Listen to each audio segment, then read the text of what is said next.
Morning. Let us pray for a new day, new life.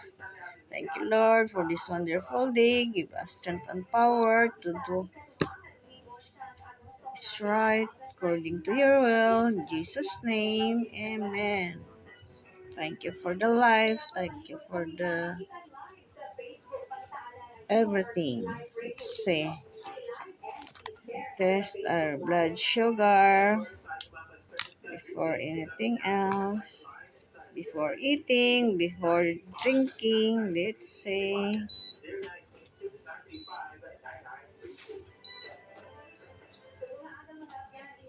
Low carb ako kahapon, no rice. But fruits, I ate marang yesterday. Yan, because of marang.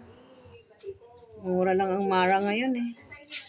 Pero, hindi talaga mapigilan. Mga 1/4 siguro nakain ko or 1/2. There's guys, 145 oh.